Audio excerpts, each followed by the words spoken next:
This is the Inferno Podcast. It's the official podcast of UAB Athletics. Blazer fans, this is the place every week for an inside look into UAB Athletics.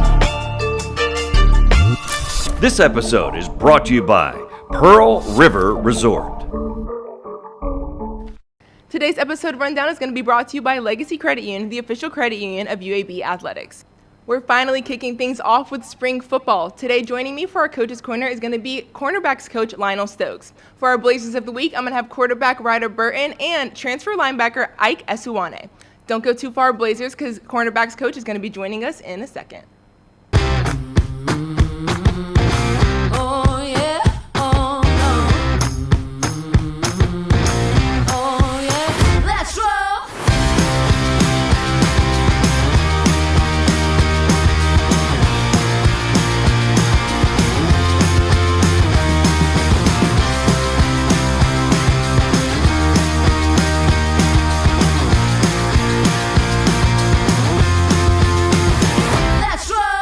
Welcome back, Inferno. I'm Madison Page. Today we have our Coach's Corner presented by Viva Health and Pepsi. Today I'm going to be talking to UAB Corners coach Lionel Stokes. Coach, how are we doing? I'm doing well. How are you? Pretty good. So I'm so excited to finally have you here. You're in Birmingham now, starting off spring ball. What kind of led you here?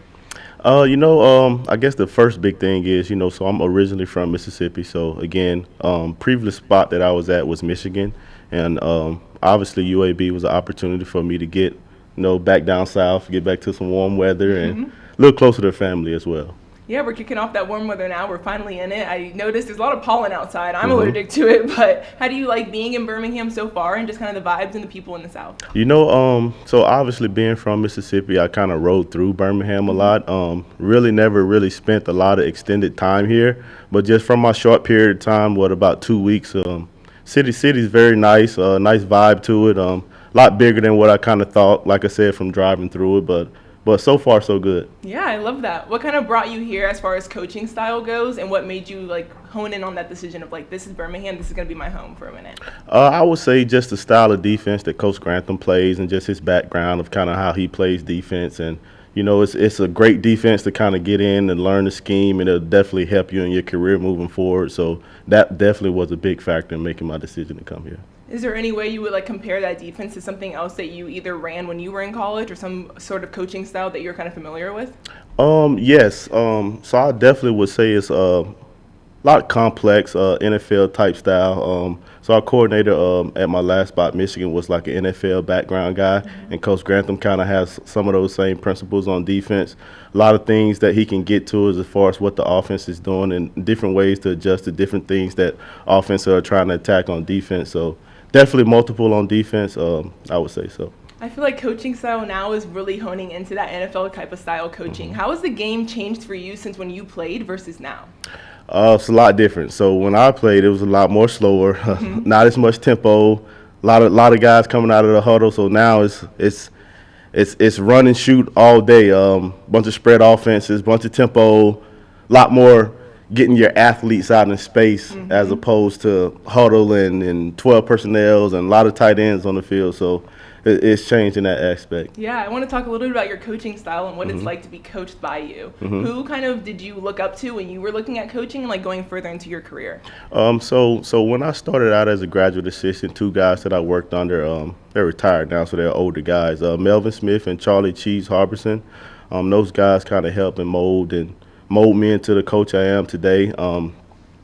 So my coaching style, I'm kind of laid back and calm. Just me knowing playing the cornerback position, it's enough stress already. So I don't want to be like a yelling screamer and kind of continue to add that stress that the cornerback already has. So I kind of laid back and calm and try to give those guys some confidence through that. But also, obviously there's times where I got to kind of get going a little bit. Yeah. But, I try to stay calm, again, try to coach some confidence through those guys that way. When you were coming in as a player, what kind of coach did you like kind of being coached by? Did you like the more laid-back coach, or were you kind of like, I want you to get up on me and I want you to yell in my face? I could thrive in either one. Definitely would prefer the one that was kind of laid back, but I didn't mind the guys getting going. How do you balance that for like the players that you feel like you need to get a little bit more onto versus the ones that you're gonna have guys that you kind of got to get after, you know, and that's kind of what I've been doing my first week here is trying to figure out the guys, trying to figure out their personalities, who you can coach this way, who you can coach that way, and try to move forward from there. Yeah, I love that. So when you look at the players, because you guys have so many new players, so many new faces, with you being a new face, what kind of helps you put that mold together with your team and within the defense? So again, whenever you're getting new guys like this, you just got to always bring it back to the one common goal. And everyone's goal at the end of the day is to win. So when everyone has that one common goal, whatever it is, this person came from this place, this person came from this place. If we all have that one same common goal, it kind of helps with the team mesh when we understand what our end goal is. Yeah. What would you say your philosophy is when the players are looking at you and kind of knowing like, okay, this is what Coach Stokes is expecting from me, and this is what he continues to preach day after day after day? Well, for me, for one, playing corner, you're going to have to play with details. So after that, I like to go with the things that takes no talent. So like effort, hustling to the ball, doing things the right way on and off the field, whether that's running on and off the field or being on time for stuff low. So I like to harp on the things that takes no talent. That way, everyone in the room can have some type of say-so in that, if that makes sense. Yeah, so more of like the intangibles. Like Yes. what can you control as a player versus like what I can put onto you as a coach? Exactly. I love that. So I want you to talk a little bit about your family life, where you're from, kind of how you grew up, and what it was like living in Mississippi. Okay, so I'm from Columbia, Mississippi. Played at a small 2A school, East Marion High School. Played all the sports that I could coming up in high school. After that, I went to a junior college, Copiah Lincoln in Mississippi. Finished my last 2 years playing defensive back at the University of Louisiana Lafayette. Didn't have a chance to go play further after that, and so I kind of got into coaching after that. Nice, I love that. What if you weren't coaching right now? What do you think you'd be doing? I have no clue. Any other skills that you feel like you have, or any other hobbies? I like to say I'm a jack of all trades, but Okay. I guess if I'm not coaching, I'll probably be golfing. Okay. So do you like to golf in Birmingham? Have you gone out there yet? I went once, my first time golfing since July, so that lets you know how it went. But yeah, we went to one spot. I can't remember the name of the course, but it was nice. Yeah. Are you competitive? I am. Okay. I am kind of like a quiet competitor, Okay. if that makes so like sense. a sneaky competitor. Yeah, Like, yeah, you're yeah, gonna yeah, come up yeah. from behind. You don't know what's gonna Yeah, happen yeah, next. exactly. I'm not gonna like talk my trash or anything Yeah. like that, but I'm gonna let you know I'm there. Yeah. Speak by action. Yeah. I love that. So we're going into the season now. What are you most excited about for this team? I'm excited for the guys that we have. There's a lot of guys that's eager for coaching, eager for structure, eager for winning, and it makes you excited as a coach when you got a group of guys that carry themselves that way. Yeah. What do you look for when you're recruiting guys? At corner, you want to look for some size, speed, guys that can cover man-to-man, guys that compete like you talked about earlier, and guys that show just a willingness to tackle. I mean, you don't have to be the perfect tackler on your tape as far as coming out of high school or anything like that, but just a willing to like show that you'll stick your face in some contact. Yeah. What does it look like when things are successful? Like when you know, okay, something's working and there's a lot of success coming out of this group right now. What does that look like for you, even if it doesn't show up on the scoreboard? The guys playing with confidence. So anytime you're seeing the guys playing confidence, they feeling good about the scheme, feeling good about their techniques. They're making plays. They're kind of celebrating, and so once those guys playing with some confidence and celebrating with their teammates after the play, then that's kind of how you know things are going well. And there's not a lot of like way that we can really determine how this is going so far as the spring. But what, from fans looking in, what have you seen as far as growth wise that you've seen from these guys when they first came in versus now? So I've only been here 2 weeks, so I really don't have much to go off of. But what I will say, just far as my group, I been focusing on my group. Yeah. With me just getting here. But I will say the guys are taking to coaching. We're kind of introducing a couple new techniques, and they're kind of like they're taking their coaching to something new, if that makes sense. Yeah. Is that refreshing for you as a coach? Oh, absolutely. Nice. Absolutely. I love that. Okay, so what are you most excited for when this season kicks off and the game it's game time? You're in Protective Stadium. What are you most excited for Birmingham Nation? I'm excited for our players, another opportunity to have a great season, to get the thing back rolling the way it should be. You know, me coming up, my upbringing, UAB had some good football teams, so we want to get back to those winning ways. Yeah. Do you have a lot of support from the outsiders that you have as far as like your support group? What do you mean by that? I'm sorry. So I want to talk a little bit about like your support group as far Okay. as like your family life and as far as people that you really lean on. Do you have a lot of support from those people, and what does that look like? So my support group, obviously, I have a wife and 2 kids, but my support group is most of them are in Mississippi, so they're very excited for me to be a lot closer, and they'll be able to come to some more games. So they're definitely excited, and they're excited for the season. And what is something that the Blazer Nation does not know about you? I know we don't know a lot, but what's something that like I can't even look it up? Like I want to know a little bit about your hobbies and something that you really have going on. I don't know. I'm not that you a interesting, to be dancer? honest with you. I definitely cannot dance, so I definitely put that out there. I definitely can't dance. So I guess if I'm not coaching football, I'm either golfing or hanging with the kids. Yeah, I love that. Awesome. Well, thank you so much, Coach, for joining us on the Inferno podcast, and I'm so excited to see what comes in with this defense and you as a corner coach. Thank you. Thank you. Thank you for having me. The if in life, it's a world of possibilities. If you go for a night out with friends, if you can keep an eye on your money along the way, if you know you have overdraft protection with no fee transfers from savings, when you get a low balance alert, it's easier to say yes to fun. If that sounds good, try Regions Life Banking. Stay ready for the if in life. Regions Bank embrace the if in life. Welcome back to the Inferno podcast. I'm Madison Page, and today we have our Blazers of the Week sponsored by Blazer Mobile. Ike and Ryder, how are you guys doing today? What's up? I'm doing well. Awesome. I want you guys to give me a little rundown. Spring ball is finally starting. What does practice look like so far? Competitive. First day with pads on, so it was definitely a little more chippy and physical, and we'll just see where that takes us. Yeah. Ike, how do you feel like things are going so far? Things are going good. I mean, first day of pads is always a little rusty. Everybody got to, get their feeling back to it. Some people might be a little rusty, but, feel like it's going good, though. Nice. First start of it. And you guys are both leaders on totally different sides of the ball. What is your leadership style like right now, Ryder? Very vocal. Yeah? I'm definitely the vocal kind of aggressive leader of the offense. I take practice really seriously. I think that there's a certain energy that needs to come to practice, and I promise you I will enforce it. Yeah. Would you say you're about the same way? Yeah, definitely. I mean, we're coming in with Grantham, knowing his playbook and stuff. I'm usually the one that's trying to get everybody lined up, make sure we get the right increments that we need to play on both sides, and then just make sure the D-line gets the call, knowing what front we're in, knowing what game we're going to run. So all of that is put together, make sure I'm very vocal on both ends. Yeah. So you guys are both very vocal, aggressive leaders, trying to expect the best from the guys. How do you guys feed off of each other, being on different sides of the ball, but both being leaders? Oh, yeah, we talk smack now. I'm knowing. It's funny. Yeah, for sure.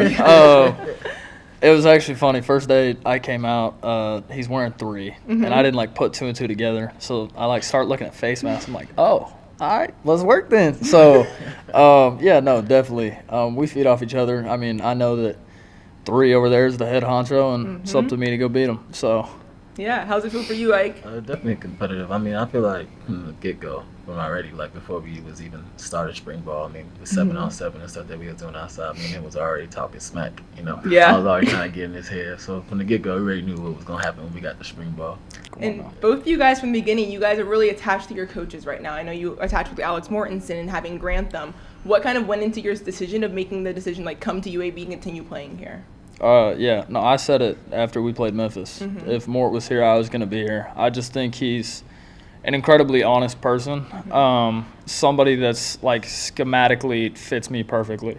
It allows for a quarterback to be mobile, to move in the pocket, but at the end of the day, the focus is to run the ball, be physical up front, and then let the quarterback do his thing from there. So I just think it really fit me, and on top of that, I just think Coach Mort was the kind of person that I wanted to play for. And being in the position that you're in right now, would you say that you're glad to have somebody like Mort that has your back and continues to strive for you to be better every single day? 1,000%. I mean, even though me and Mort have definitely a special relationship, that doesn't mean that I get coached any easier or any less than anybody else. I mean, in fact, I would say he coaches me harder.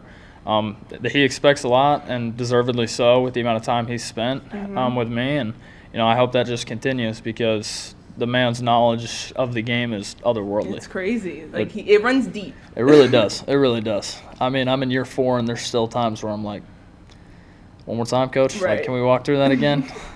Ike, talk to me a little bit about what it means to like play for Grantham and to bring Broad in with him. I mean, we were playing with him his first year at OK State, coming to UAB. I already knew that we had a good connection. I feel like I always had a good connection with him seeing me, who I was outside of football and who I was with football. You know, him having my back between every situation that I had on the field, and just him knowing that he seen something in me that I couldn't see in myself. Yeah. Was what really brought me here. What are those conversations like that you're having with him right now, knowing that you are the guy that knows his scheme the best? His game can be a lot of increments to it. So, you know, it takes a lot of learning and studying, but, you know, he expects a lot from me to help people get lined up, help people to do the right job, and even the people that's behind me, just making sure they know what they're doing as well. Because, you know, I can't just do it all by myself. We got to have it all as a team. So making sure everybody's on the right page and knowing that he expects a lot from me to be a leader on the defense. Yeah. And Ryder, you're kind of the leader of the whole entire team right now. What are you expecting from your defense, and what are you seeing them grow in constantly every single day? No, for sure. I loved today was first day of pads, and there's a different type of intensity and energy that comes with pads. I'm starting to grow a relationship with Coach Grantham. I think he's absolutely hilarious. I mean, we talk smack quite a bit too. I'm very impressed with the multiplicity of the defense. It's day 3. I've seen a variety of fronts, a variety of coverages. And like Ike said, there's a lot of complexity to it. But they've executed fairly decently so far, I would say at least. And I know they're going to continue to grow the more reps they get. I think today the thing that was most impressive was the pass rush. Those guys in the D-line room, they're talented, very long. Yeah, there's some good ball players over there. But we'll figure out how to block them as an offense and then continue to make it competitive day in, day out. Now, Ike, I heard a little bit about you being sneaky when it comes to the rush. There were sometimes riders looking to the right of him, and you're already right there. What goes into that and, like, keeping you so quick on your feet and being able to, like, be up against somebody like Ryder? Something about Ryder that always just kind of gets a little ick to me. He always checks it. Yeah. Always to see what we're in. They usually, they like to see what we're in before we run it. So me trying to time my bits up and have my right departure angle, trying to get to him, it's a little sketchy sometimes. Yeah. But, as soon as he sees it, he kind of slides some protection my way. So I can't, so I got to go against, sometimes I'm going against the back, sometimes I got to go against the tackle. I'm never really a disciplined man, but him being able to really know that, him to be able to check those coverages and check those blitz packages and that we're coming is him being a very good quarterback. Yeah. What else do you see as far as offensive growth coming from this team right now in the spring? Say it again? What else do you see as far as offensive growth coming from this team right now this spring? I mean, I feel like offense is growing a lot. I mean, I feel like they're giving us the best look that they can. I feel like we are growing just off of each other. I feel like it's dog against dog, and the best dog is going to eat. So, I just feel like it's very good competition, and every day that we on the field is good. Yeah, I love that. It's a dog-eat-dog world, and you guys are going at it. I'm so excited for the fall. Now, Ryder, we have to talk a little bit about what happened earlier. What was it, like over the fall, I want to say? No, it was. When was it? It was postseason, but Post-season. I did get engaged. Yeah, I'm getting married here fairly soon. I'm excited. She's love of my life, absolutely adore her, and just super excited to take that next step with her. What was the proposal like? I would like to say it was pretty elite. Yeah. I mean, I came up with most of it, so I think I did a pretty good job. Yeah. Just the opportunity to surprise her and make a moment that she's been dreaming about since she was a little girl to really come to life was something that I was very proud of. I love that. Ike, I want to talk a little bit about your family life. I know you're hearing Ryder talk about I'm proud of him. and proposing. Yeah, that's great. So let's talk a little bit about your family life and about your parents and everything growing up. How was it? I mean, my parents are very hard on me to begin with. Them being this first generation of Nigerian, knowing that you come from that type of culture and stuff like that, they have a lot of high expectations for you within grades, outside of school, and within just football in general, knowing that, if I have a dream and I have a job that I want to do, making sure I do it to my best extent. And, I feel like them pushing me to be the best that I can be really is what brought me here today, and I feel like my pops is putting the pressure on me continuously, whether it's the littlest thing that it is, him just making sure that I see it from 3 different angles, and make sure I get my best regardless of what the smallest situation is. What do you live by every single day that you continue to repeat in your head? What kind of phrase are you constantly saying to yourself? I feel like it's just me just saying to myself, I'm not the best, and I know there's somebody out there every day that's working, and until I feel like we're on that best platform. There's nothing more that I can do, but in order to me to just keep on working, you know, I feel like every day everybody's reaching. There's a lot of people reaching the same goal as me. So you know, you gotta find out to be that 1%, you know, and see what you can do to be separated between the pack. Yeah. Now, Ryder, I know you live a little bit by that also. What are you saying to yourself? I'm not gonna say my actual. I'm like, keep it clean. Mine would be let's ball. You know, Yeah. let it loose. I'm a very confident person. Just somebody that wants to compete every single day. And for me, a lot of times when you play the position that I play in, the mental fortitude that it takes to play the position, a lot of times you can overthink. So for me, it's let's go compete and let's play ball. Yeah. With so many new guys coming in right now, what kind of gives you that respect of somebody that's new and joining this team right now? I would just say I want to see guys work. You know, we have a handful of receivers that I've been really, really impressed with thus far, and running backs as well. But I think those receivers have kind of answered the bell, especially with the departure of a guy like Strap, who took off and goes to Oregon. It's a big chunk of production that we have to replace. And I mean, KJ, Ty Mims, EJ, and CJ, they've really come to work, you know, this first 3 days. I've been really impressed with them. And the more that we get in shape and football shape, because there's no question having team pass and team 7-on-7 back-to-back can be tough on those guys. But the more that we get in shape, I think that's only going to grow. Yeah. Ike, what are you seeing from this team and, like, you coming in as being a new person and being a new leader? What are you seeing from this team and, like, what gives you the respect from these guys? I feel like what gives me the respect for these guys is that they, you know, they put the effort in that they want to be the best that they can be every day. I mean, off the field, you know, because that's where it really starts off in the film room, you know, knowing what to do in order for them to be able to play fast and play the way they want to play. You know, we got a lot of disguises, a lot of shows that we want to show, but in order for them to master the playbook and master what they want to do on the field, they got to be able to start in the film room, and I feel like that's what they're doing. You know, they take time out of their day to come here, be on the field, sometimes at night to walk through certain formations, certain plays that we go over, and I feel like them putting their best foot forward is what allows them to be the best that they can be, and I respect that. Yeah. What aspect do you guys see the most coming from this team? Like, as spring is starting to go on, from the beginning all the way until now, what part have you grown the most? I think the part that we've grown the most is discipline. I would say that's just the biggest change from last year to this year. A lot of that starts in the weight room. I think Coach Lyle attacked the weight room really well this year, and alongside with Coach Nove, we really started to take that next step of the work ethic and the discipline that we wanted to see in the weight room. And then on top of that, just Coach Mort. Coach Mort demands consistency, demands relentless effort, and I think that through the first 3 days, I think we've shown that this is a much more physical and disciplined football team compared to the past couple of years. And Ike, what are you seeing right now from this team versus coming in from a transfer? What are you seeing from them? Can you repeat your question one more time? What are you seeing from this team coming in as a transfer? What are you seeing as far as growth-wise from when you first came in versus now? I mean, I feel like I see a lot of growth within everybody. I mean, really on the physicality level, you know, because today was the first day of pass, so, you know, everybody's trying to show what they can do, you know, show their abilities that they can establish for the defense. And I feel like this physicality level, I feel like everybody's going to continuously to get better on that level. What do you want to say to Blazer Nation now? Everybody that's watching, what do you want to say to them as they continue to support you going through this season? Let's pack out protective, please. I beg. That'd be my biggest thing. I'm a sucker for crowd environment. I really am. I think it's one of the biggest advantages you can hold at home. And I know that people from this area, they love football. Yeah. I know they do. So we're going to do our best to put the best team on the field and just ask that you guys be there to support us. Ike, what's your message? Come pack it out. You know, it's gonna be a show. Every time we step on the field, you know, we're willing to put on the best that we can do, and we want to have y'all there so we can show. Yeah, I'm excited. Let's pack out protective and let's head into this season, you guys. Blazers, don't go too far because I'll be right back with This Week in Blazer Nation. Oh yeah, oh no. Oh yeah, let's roll.